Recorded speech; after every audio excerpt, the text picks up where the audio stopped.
नमस्कार, बंसल न्यूज की खास पेशकश में आपका स्वागत। मैं हूं आपके साथ मृदुल शर्मा। आज की इस खास पेशकश में हम आपको लेकर चलेंगे एक ऐसी जगह जहां पत्थरों से भी संगीत के सुर निकलते हैं, लेकिन इन पत्थरों से जरा संभल कर रहना है, क्योंकि यहां एक आपकी गलती आपको हमेशा हमेशा के लिए पत्थरों में तब्दील कर सकती है। इन चट्टानों से गुजरना जरा संभल कर।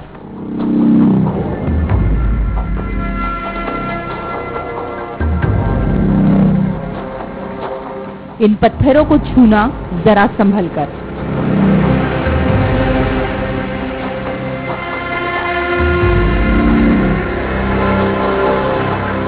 इस मंदिर में शीश झुकाना, लेकिन जरा संभल कर।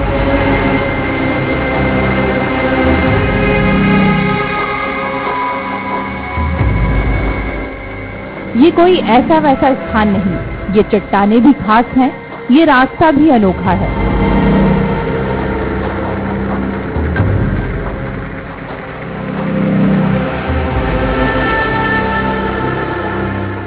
और इस मंदिर में विराजित सिद्ध बाबा भी तख्त हैं।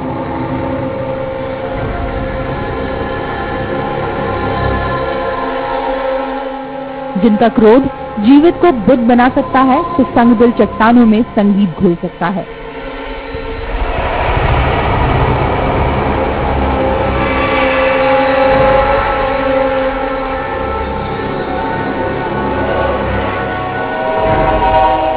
इस रास्ते से जो भी गुजरा, उसकी एक खता उसे हमेशा हमेशा के लिए पत्थर में तब्दील कर सकती है।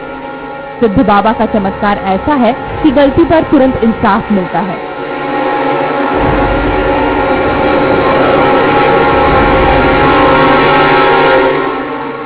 ऐसी एक नहीं कई कहानियां हैं जो स्थानीय लोगों को इस बात पर यकीन करने के लिए मजबूर करती हैं।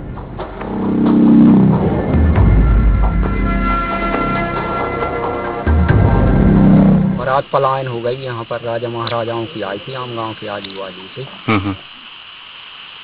तो क्या हुआ, यहाँ शौच के लिए वो गए? शौच के लिए जा रहे थे वो आदमी, तो यहाँ पे आसपास के आदमियों ने मना की, तो यहाँ सिद्ध दादा ने उनको नाराज होकर अभिशाप दे दिया। इस वजह से वो सब पत्थर में परिवर्तित हो गए। पुरानी कहानियां यही है। राजा की बारात पत्थर में बदल गई। कहा जाता है कि इस बारात में शामिल थे कुछ बैंड बाजे वाले कलाकार, वो भी पत्थर में बदल गए, लेकिन तासीर पत्थर की सख्त ना हो सकी, तो अब भी उन पर थाप देने से स्वर लहरियां फूट भी पड़ती हैं।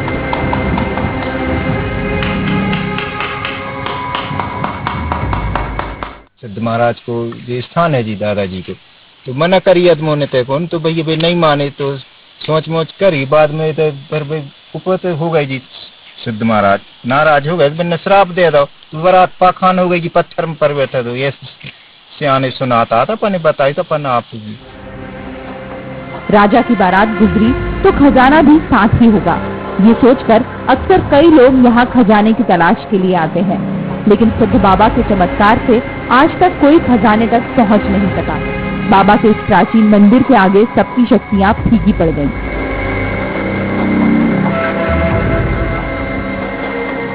बारात की जो सोना चांदी हीरे चढ़ा को सामान, वही ये तो अंदर गड़ो है जी। भाई रूप में आदमी आते हैं तांत्रिक लोग, एक दूसरे से बताते हुए खुदे भी आजीवन की सोना चांदी माया मिले। कई लोगों ने कोशिश करी सर, बहुत से लोग आए गए मिले, या नहीं कह सकते जो है भाई का नहीं, मतलब खुद आते जी, हर साल खूब लोग आते तांत्रिक दूर दूर के, रातों रात आए और खुद आते सुबह भग जाए सकार। हाथी टोंग नाम का ये स्थान पूरी तरह से पथरीला है।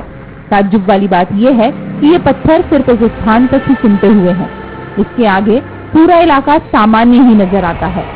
यही वजह है कि लोग इस जगह को चमत्कारी मानते हैं और पूछते भी हैं।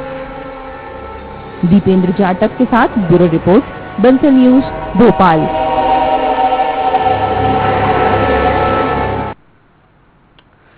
तो देखा आपने इस कहानी को, जिस तरीके से राजा की बारात निकल रही थी और बाबा का गुस्सा उस बारात पर फूटा और पूरी बारात को पत्थरों में तब्दील कर दिया, लेकिन उन पत्थरों से आज भी संगीत निकलता है।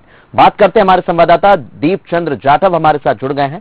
दीपचंद्र, जो किंवदंतियां हैं उन पर विश्वास करने को एक बार मन नहीं करता। लेकिन जिस तरीके से हम देखते हैं कि पूरा इलाका मैदानी है, लेकिन वहां पर कुछ पत्थर मौजूद हैं और उनसे संगीत भी निकलता है।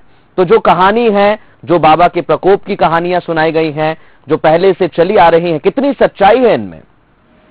जी मृदुल, बताना चाहूंगा कि जब हम लोग उस स्थान पर पहुंचे तो वास्तव में उस स्थान के आसपास कहीं उस तरह के पत्थर नहीं दिखाई पड़ते हैं, सिर्फ उस स्थान पे वो पत्थर हैं।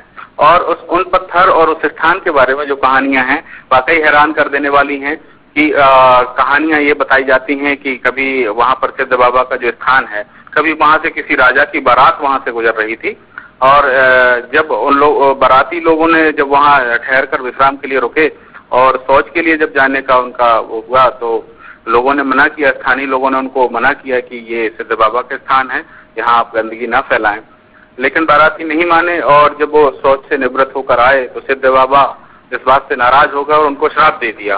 और श्राप के फलस्वरूप सारी बारात जो है, जिसमें घोड़ा, हाथी, घोड़े, बग्घी, ढोल, नगाड़े और जो उनका खजाना था, जो चढ़ाव का शादी का सामान था, वो सारी चीजें पत्थरों में परिवर्तित हो गई। जी मृदुल। जी दीपचंद्र, जैसा आप बता रहे हैं कि पूरी बारात यहाँ पत्थरों में तब्दील हो गई, तो जो पत्थर हैं क्या वो उसी क्षेत्र तक सीमित हैं? क्या उन पत्थरों को देखकर हम समझ सकते हैं किसी की आकृति वहां पर बनती है? क्या आप वहां पर गए थे, ये चीजें आपने देखी? जी बिल्कुल, मैं वहां जाकर आया हूं और वहां पर जो आकृतियां हैं पत्थरों में, कुछ हाथी के आकार की कुछ पत्थर हैं, कुछ पत्थर ऐसे दिखते हैं जैसे किसी पुरुष की आकृति हो। आकृतियां कुछ संकेत जरूर करती हैं इस घटना को लेकर, और कुछ पत्थरों से जो बताते हैं किंवदंतियां हैं कि पहले वहां जो पत्थर जो ढोल से परिवर्तित होकर पत्थर बने हैं, उनसे ढोल नगाड़ों की आवाजें सुनाई दी हैं। पहले बुजुर्गों ने बताया है, ग्रामीणों ने बताया है, किंवदंतियां हैं। अभी भी जब हमने उन पत्थरों को उसका टेस्ट लिया, उनको बजा करके पत्थर से देखा, तो कुछ सामान्य पत्थरों में तो सामान्य आवाज आई, लेकिन कुछ पत्थरों से थोड़ा अलग आवाज आई। तो लगता है कि शायद हो सकता है ये किंवदंतियां सच हों। जी दीपचंद्र, और आप वहां पर पहुंचे थे, जो आसपास का इलाका आपने देखा है वो मैदानी है, लेकिन कुछ ही पत्थर यहाँ पर मौजूद हैं और भी सारी किंवदंतियां वहां पर हैं, अविश्वसनीय चीजें वहां पर हम देख सकते हैं। तो जो वहां के लोग हैं, जो लोग वहां पर रहते हैं, उनका क्या कुछ कहना है? जी बिल्कुल, उनका कहना है सिद्ध बाबा का ये बड़ा पवित्र स्थान है। सिद्ध बाबा ने कभी यहाँ तप किया था और उस स्थान को बड़ा सिद्ध मानते हैं। आसपास के तकरीबन 12 गांव के लोगों की आस्था इस मंदिर से, इस स्थान से जुड़ी हुई है। लोग इसको काफी पवित्र मानते हैं। यहाँ मेला भी लगाया जाता है शिवरात्रि के समय, और एकादशी को इस स्थान का महत्व और भी ज्यादा बढ़ जाता है जब सारे गांव के लोग यहाँ पूजन अर्चना के लिए पहुंचते हैं। एकादशी पे यहाँ पर एक और मेला लगता है। इसके अलावा मढ़ई का भी यहाँ आयोजन किया जाता है। लोग बताते हैं, वहाँ के ग्रामीणों ने जो बताया है कि तांत्रिक लोग और जो ओझा होते हैं वो वहां पर जाते हैं खजाने की तलाश में। ये भी कहावत है कि यहाँ पर राजा की जो बारात थी उनका खजाना दफन है, और उस खजाने की तलाश में लोग वहां पहुंचते हैं। जब सवेरे किसान उठते हैं, अपने खेतों पे जाते हैं, तो देखते हैं कहीं गड्ढा खुदा हुआ मिलता है और पूजन सामग्री, नींबू और मिर्ची और जो भी उनका अनुष्ठान का जो सामग्री है वहां पड़ी हुई दिखती है।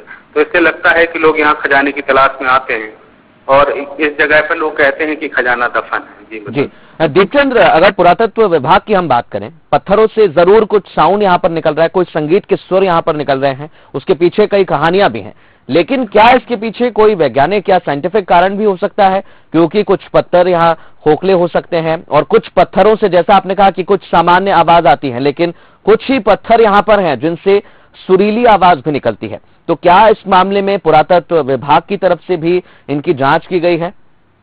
जी बिल्कुल मृदुल, इन पत्थरों में जांच की जानी चाहिए, पुरातत्व विभाग को इस ओर आगे आना चाहिए, लेकिन अभी तक उनसे बात नहीं हो पाई है और कोई इस बारे में कोई जांच नहीं की गई है।